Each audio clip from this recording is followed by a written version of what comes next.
Welcome to Bad Marriages in the Bible. Welcome back, everybody. I'm Kate. I'm Sean. And this podcast is hosted by Dandelion Ministries. Ministry Sean and I founded to use creative expression to magnify the grace of Jesus Christ in your place of pain. Mm-hmm. And that creative expression, music and art and designing projects that will pull out your creative side in order to experience God's word of grace afresh, and also using art and music to reach out to your neighborhood to do the same thing, share his word afresh. So check out our website if you'd like to find out more about that. And in this podcast, we are looking at those bad marriages in the Bible, which are like basically all the marriages, because everybody is boasting in their weaknesses, because nobody has a perfect marriage, but the ones that are recorded in the Bible, these people are not heroes to copy. They are people like us who struggled, but they carried a promise that God redeems broken people, and that his mercy is stronger than sin and even death, and that he's able to love us in our place of pain and bring new life out of a place of death. Mm-hmm. That's what his forgiveness does. So over and over and over, it happens when you first meet God for the first time, and then over and over in your life. So that's true. And we specify the place of pain because, as we've said before, it's just where you are aware of your need. Yes, it could be a place of joy, but most of the time most of the time it's a painful thing. You're like, oh, I need something. And because you are in need everywhere, all of the time. But we don't think that half the time. We don't think that, but we are. We're always in need everywhere, all the time, for God's grace. But it's our places of pain where he's putting his finger on things to make us aware so that we might cry out and be met by him. That's the whole point. Mm-hmm. He wants to actually meet our needs. Mm-hmm. And so that's what we do. And we've been working our way through the Gospels, and we're kind of trying to follow Jesus's life a little bit in chronological order here, and deal with his moments where he is dealing with people with marriage issues or talking about it. Mm-hmm. And so we are now in John 4. We talked last time about John the Baptist, and we talked about the large metaphor for Jesus as the bridegroom, and we as the bride, and John the Baptist as the friend of the bridegroom. And right on the heels of that, we encounter a woman. Jesus encounters a woman going to a well in the middle of the day. Yes. So, even from our conversation about John the Baptist, identifying Jesus as the bridegroom last time, like you said, that got him into trouble. So he was wanting to avoid some of the disputes that were happening, and he goes out to Galilee. That's how it starts. Yes. So now when Jesus learned that the Pharisees had heard that Jesus was making and baptizing more disciples than John, although Jesus himself did not baptize, but only his disciples, he left Judea and departed again for Galilee. So he's on this walk, and you have to go through Samaria in order to get to Galilee. And if you want to find out more of the fights between the Samaritans and the Jews, it all began back in 2 Kings chapter 17, when the Assyrians took over the 10 northern tribes of Israel and carried them away to their own countries, or all those other sort of nations, Assyrian nations, moved in to the northern tribe, and everybody intermarried, and so they lost their Jewish line. So they're called the lost 10 tribes of Israel. But God was still looking out for his people in those northern tribes. And it's kind of a crazy story when you read it. But the Assyrian king God sent all these lions to attack people, and so the king of Assyria was like, obviously this God is angry with us. So they were like, we need a Jewish priest to come and like appease this God. And so a priest actually set out, set down roots in the Samaritan area, and worshiped God there. So they had this kind of what we call syncretistic, they definitely did still worship God. There were also other factors going on. So, a little bit extra, whatever, zodiac or horoscope or Oprah or whatever you turn the to. Assyrians believed in. Whatever they turned to, whatever you turned to.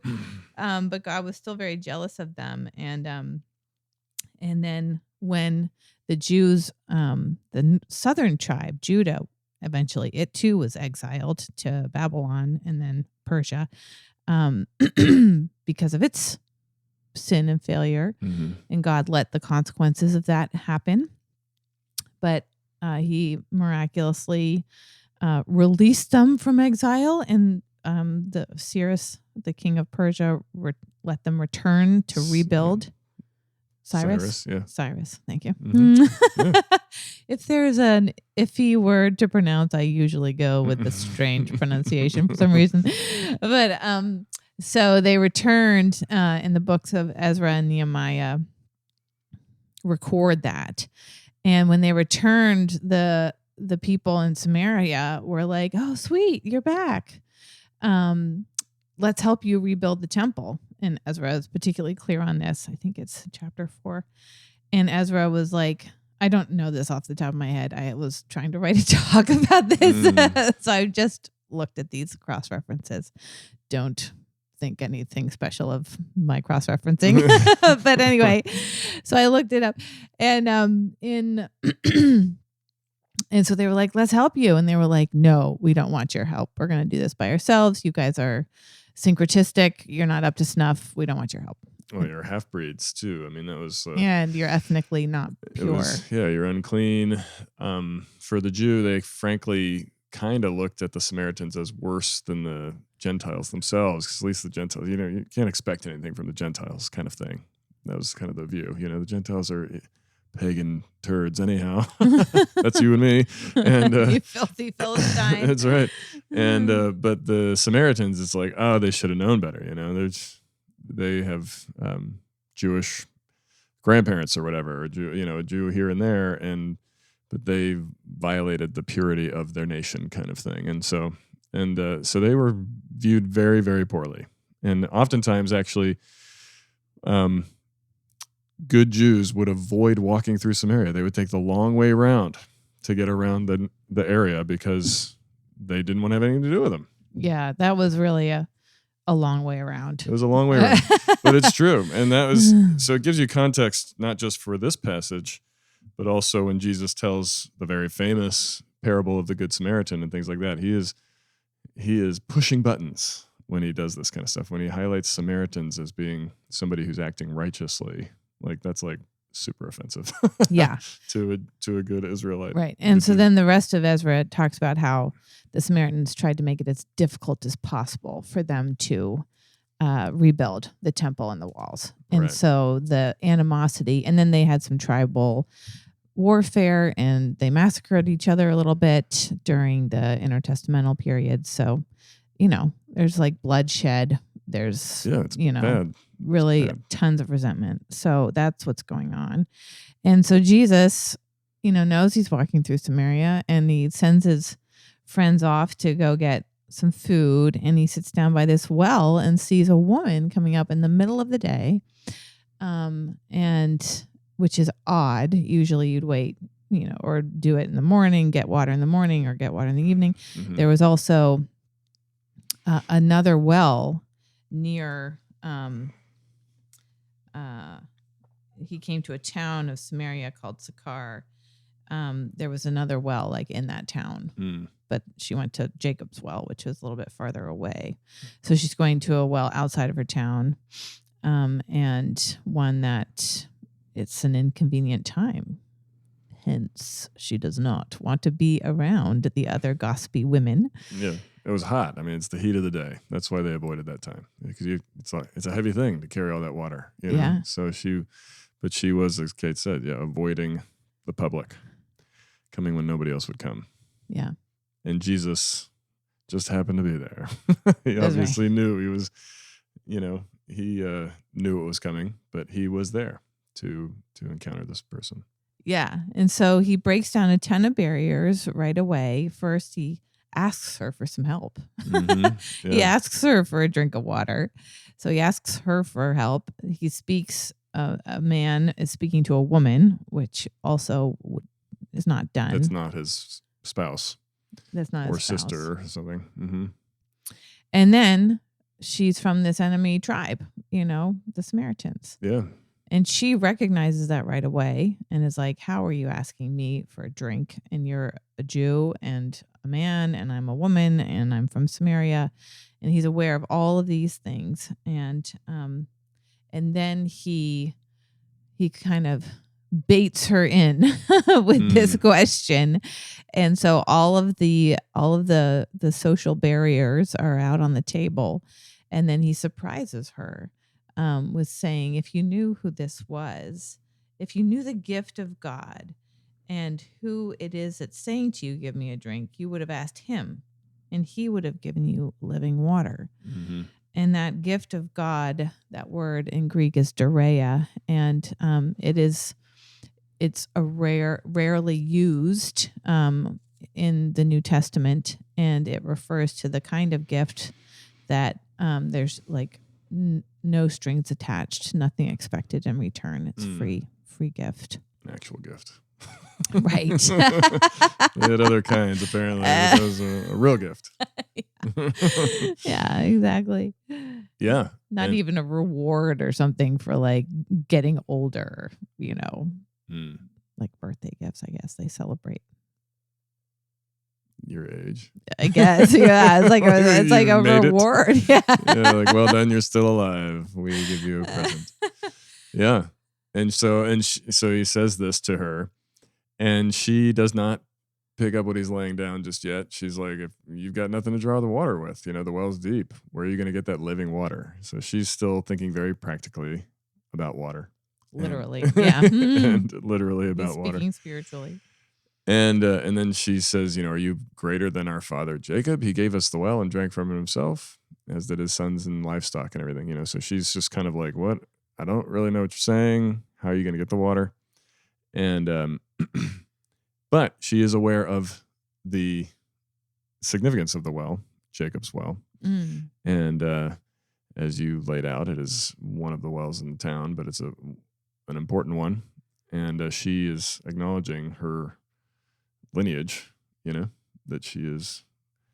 Yes. She's not a purebred, as it were, but she is still connected to Jacob. And but Jesus then just goes right in, and he quits. He's like, I'm not talking about the literal water anymore. He shifts gears. That's right. And I do think that's significant. I mean, it's like God's prophetic geography that he was like, Samaria is going to grow up around Jacob's well, because Jacob had no business being chosen by God.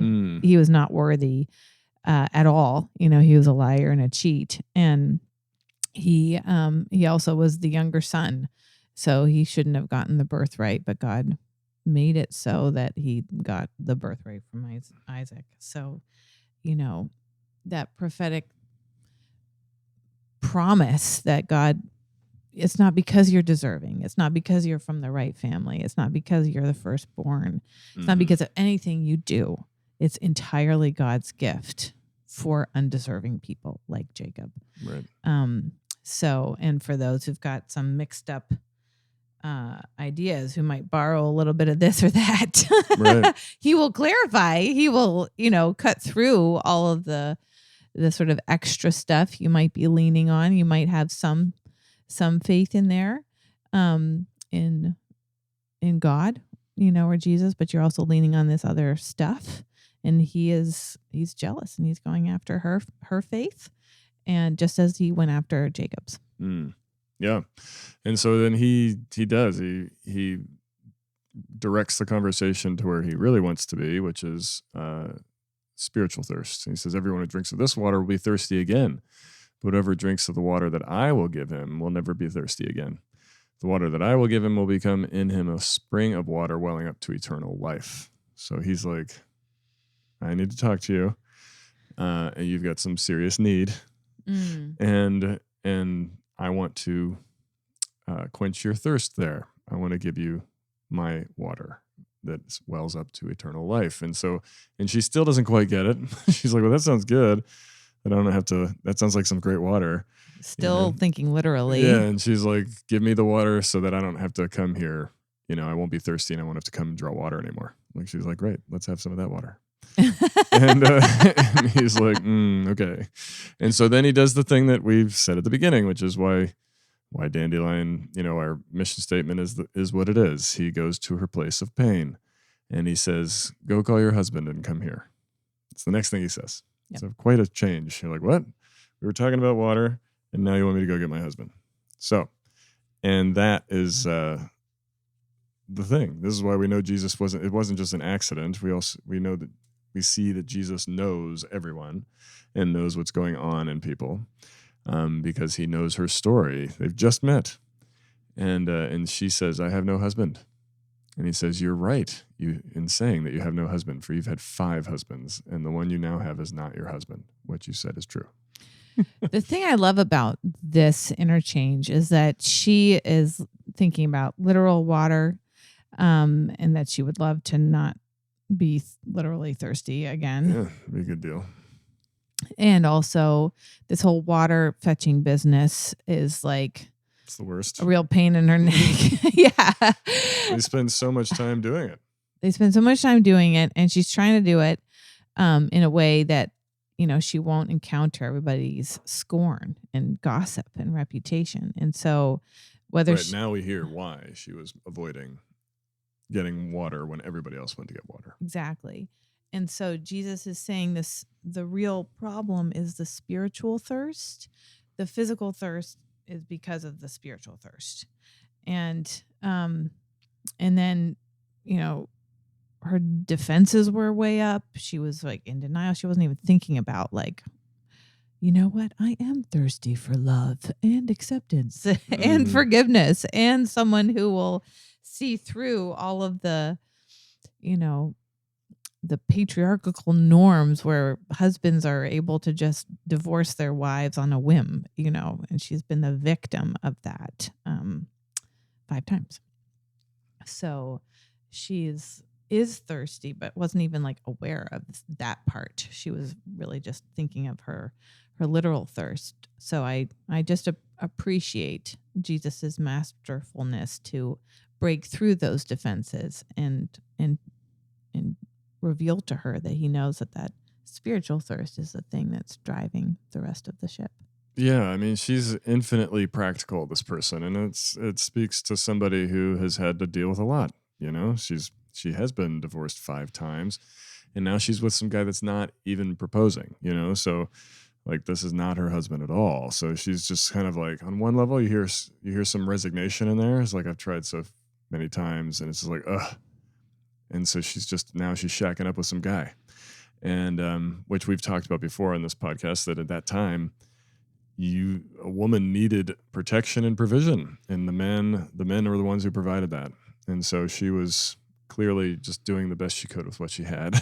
And she's also just like very pragmatic, like, oh, it'd be great to not have to come get water. I'll take that. She's like somebody who, to me, that speaks to kind of some it speaks to the wounds, obviously, but some callousness, like that she's just like, yeah, I came to get some water. Let's get on with this. Why are you talking to me? Like, okay, fine. I don't know how you're going to do that. Can you just give me the water so I can go? I mean, on one level, that's what I read in there, is somebody who's, she's very just like, I'm just trying to make it through the day. Yeah. It's bad. Yeah. And I'm here because it sucks, because everybody's going to ridicule me, and I've got tons of public shame. And it's not a good situation that I'm in right now. But what better choice do I have? I've been ditched 5 times, So like that is, it's a very, I mean, Jesus goes right to the heart of the thing. It speaks to, when someone's been traumatized, Yeah. traumatized, and you're like, I just need, to make it through the day. Like, I know how to survive the day, and that's what I do. That's what I I do. survive the day. And I need water. And you're talking about water that'll make me never thirst again. Great. I'll take that so I can get on with the day. 2 cups of that, please. Yeah. But then he just like, and her world is just like, all of a sudden you can just imagine what it would feel like to be talking to a total stranger and have that stranger be kind of intriguing. Like, well, this is an interesting guy. Okay. All right. Whatever you're saying, guy. And then he says, you've had 5 husbands and the man you're with now is not your husband. So what Jesus, you say is true. I mean, that would be, talk about being exposed, just and totally out of left field. How shocking that would be for you. If somebody, I mean, like, just think about it. Whatever your thing is, maybe you don't have 5 husbands. You haven't had 5 husbands and you're, whatever, but you've got something. It's your Fandango debt. Some sort of problem, your gambling problems. Or you're seeing tons of movies, Fandango, or whatever it is. And I think you meant no. We're not erasing that. Kate's like, stop it. She meant one of the gambling sites. What is Fandango? It's what you buy movie tickets on. That's why I was thrown there for a minute. So she meant like FanDuel. I think that's what you were looking for. That's what you meant. But maybe you're also you might also be taking out some debt from movie watching in the theater. Yeah, you know what we're saying. And but imagine that with somebody knowing the thing, whatever the thing is that you actually are trying to hide. You're actually going out of your way during your day to avoid this topic being brought up. That's what she's doing. Yeah. And Jesus is like, we're going to talk exactly about that. It's like, oh, great. I'm so glad I came to the well at this time. So she continues to be quite practical. Jesus is getting personal right away. And she's like, and she deflects it. Mm-hmm. She's like, I perceive you are a prophet. Like, all right, oh, dear. I'm dealing with one of those guys. I perceive you're a prophet, but let's talk about our ethnic differences. Yeah. And so, but, how do I connect with God? How do we connect with God? She's like, all right, you seem to have a direct line to God here, and I'm one of his rejects. And people have been saying that the Samaritans are one of his rejects. That's what the Jews say, even though God himself sent lions to make the king of Assyria allow them to have like a temple, or a priest anyway, a priest for the Samaritans. So he was, staying faithful, remembering them. Mm-hmm. He was remembering them and remembering his promise that he had made to Abraham and, Isaac and Jacob and Joseph and all those people. So he was remembering all of that. And Israel is a microcosm for all people who come to know God by faith. Like he knows your name and he has remembered your story and he knows your backstory and he's come to seek and save the lost. So that's what he does. And so he so she's wanting to know, like, how do we connect with God? Your people say it needs to be through this temple that you wouldn't let us help you with, Yeah, in Jerusalem. But our fathers, worshipped on the mountain. On a mountain. Exactly. And so, Jesus is like, it's actually not where. It's not where, it's who. It doesn't matter where you worship or what the format is, but who you're worshiping. Yeah, I mean, he's right. You're right. She deflects. She doesn't want to get into her husband thing. She's like, okay, I get it. Stuff. But then she talks about worshiping, and Jesus goes again. He just goes right after it, and this whole conversation is evidence of what he says, which is it doesn't matter at all where you worship. Like you said, he tears down the dividing lines. He's tearing down the separating factors. This is what one of my old professors at Grove City College wrote in his commentary on Galatians, where he's talking about how so much of the Old Testament was to preserve the line, which is what you were talking about at the beginning. The Samaritans didn't preserve the line of God, the line of Abraham. And the southern kingdom, though, many of them did, and that's why they had to preserve the line so that Jesus could be born. He was going to be coming in the line of David, in the line of Abraham and all that. And so much of the Old Testament law was to keep them separated so that the Savior could come.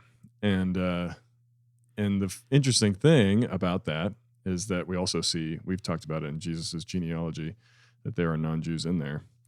And so even then we see that the whole point was actually to bring in the whole world. And here Jesus is saying, like, that's all done. That's all done. It doesn't matter at all because I am here. There's no more need to separate. There's no more need to,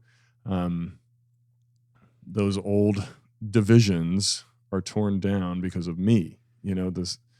Even our division with God, right? Which you'll see at Easter, which it is, when we're recording this, it is Holy Week. And it's showing like Jesus is just ripping down the divisions, the dividing wall of hostility between people and then between people and God.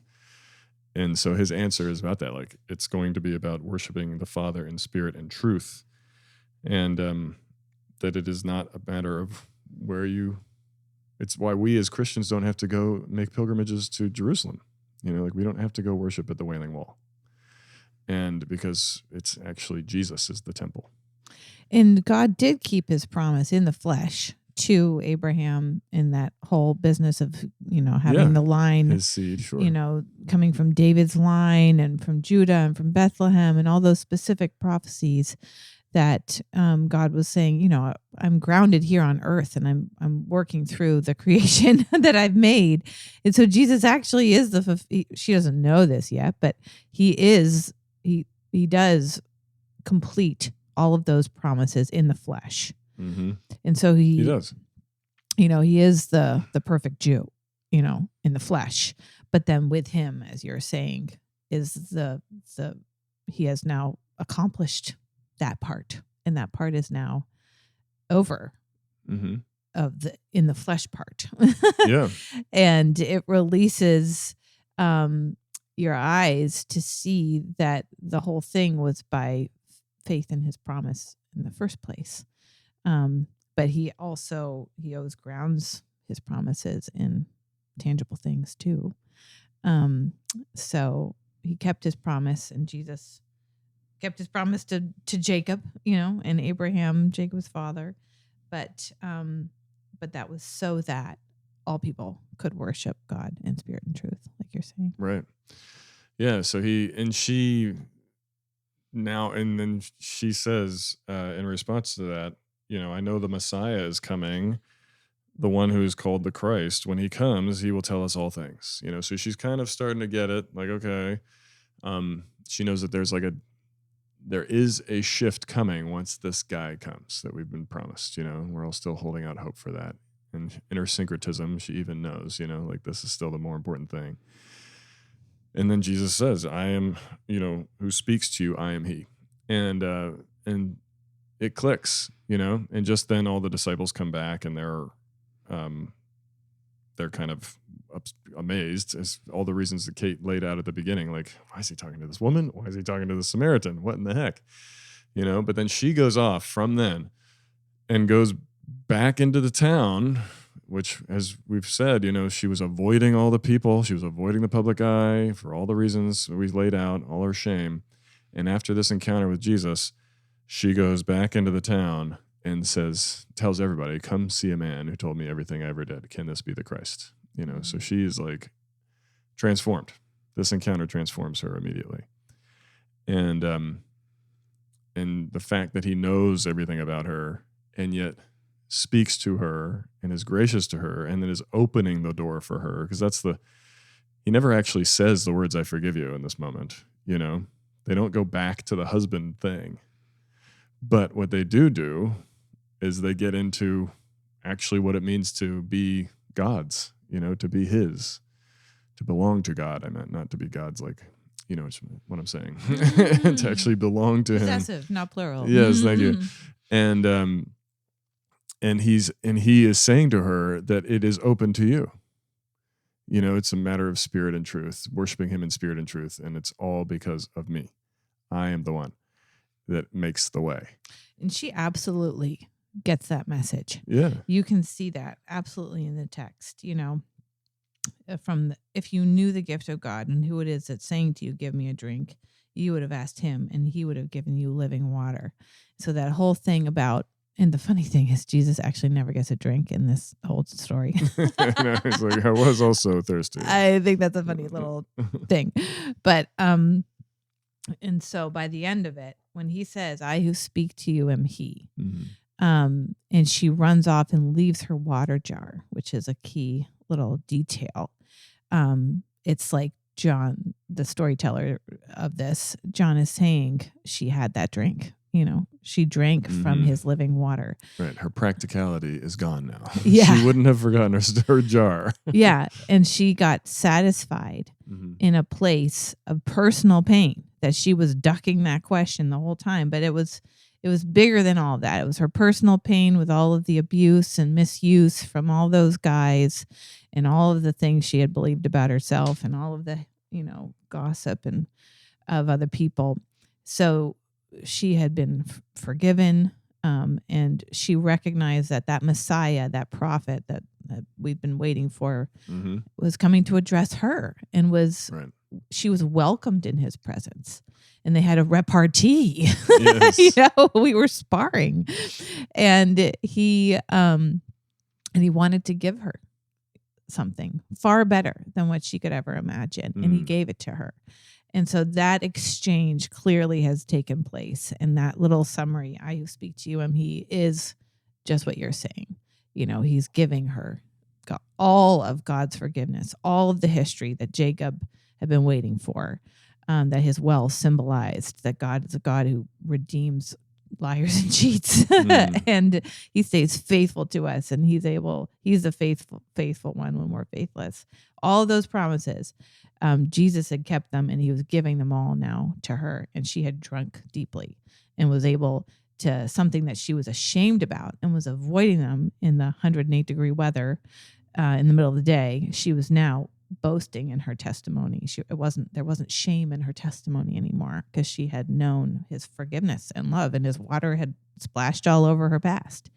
And so now she can say, he told me all I ever did. And it's, she's been loved there. He's changing her reputation. They all run out to meet him and see him, and many believe in Jesus because of her testimony. And then they make a point of saying, then we got to meet him and know him, and we believed in him because of who he was. Him ourselves, yeah. Yeah.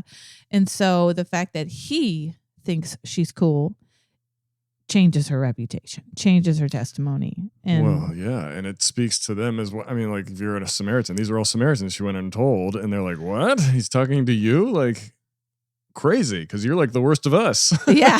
Like, on one level, it's like, we all suck because we're Samaritans, we know, according to Jews, but you're kind of the one we don't like either. So, and it's like, but that is this amazing moment, and they are hearing that the Messiah is addressing them, the Samaritans. It's just like, wait, so he's cool with us? And they come running to hear, because they want to be told too. They want to hear. And that's the thing I love about it, because I love the interaction and the way that Jesus says, I who speak to you am he. I love that, because he does just give her himself. And that is the thing. That's the thing. When we're talking about forgiveness, we talk about grace, we talk about these things that can sometimes feel like some sort of abstraction or like a step removed. That's not it. I mean, it's all so that we can be in full communion with Jesus. Like, he brings up her worst stuff, the stuff that she would think separates her from everybody. And they don't have to go back to it. She boasts in it. She's like, he told me everything I ever did.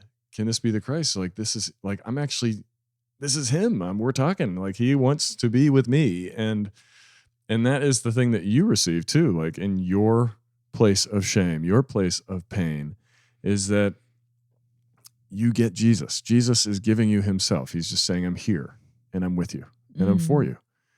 And nothing else matters. Like literally nothing else matters. And you are actually, in just having that truth, you're liberated because you're with God. That's everything that separated you from him is over, because he has breached the gap. He has come, or bridged the gap. Sorry. He has crossed the breach is what I meant. Bridged the breach. Yes. And he has come and said, I'm here and I want you and I am for you. And so that is such a cool thing in this passage, because she doesn't have to go through, there's no steps she has to take. She doesn't have to do X, Y, and Z to be like, well, I'm sure I've dealt with that. I've processed it. I've learned my lesson. Now I'm cool. Right, Lord? He's like, no, like I'm here. I know everything about you and I've come for you. I want you. And it changes everything for her, and it changes everything for these Samaritans. And that is the interesting move. She becomes an evangelist right away. And like you said, they believe because of what she said first, but then they're like, but now we believe because he's actually we've encountered him, because he's given us himself too. And so like we know him. And I love that. So that's it's just a word for all of us. I mean, so often we turn Jesus into a means to an end in Christianity, and the end that we think we're supposed to have is our own goodness again. Like that I can stand here and be like, look how great I did today. I turned away from X, Y, and Z. I lived my life on the straight and narrow. And Jesus is like my little steroid shot to get me there. But that's not it at all. He's actually the end. He is the Alpha and the Omega. He's the end. He's the point. He's the goal. That is it. It's so that we can be with him. That's right. That's how actually John, the chapter before it ends with Jesus saying, whoever believes in the Son has eternal life. And that's what he's given her right there. Belief that he is God's Son, that Messiah. The well that springs up inside. Yeah. And it sprung up inside of her. And she went, and it bore a ton of fruit right away. And she becomes a missionary, So that message is for you. He seeks you out where you are, where you might be thirsty, more thirsty than you realize it. Where you might be hiding, reorganizing your whole day. Trying to avoid everybody so you don't have to deal with the thing. And he's going after the thing because he has living water for you there, forgiveness and mercy, compassion. This whole town then becomes full of being a witness to him and what that does, what he does to us in our place of need. That's right. And your broken relationships, which she had many. Yeah. Makes you just overflow. Yeah. She overflowed. And that's for you too. That promise is for you. So thank you for listening. Check out the show notes. You can always give to the show at dandelionministries.org/give. We invite you to like, subscribe, share with your friends, share with thirsty people, and have a great day. Thanks for your time. That's fun.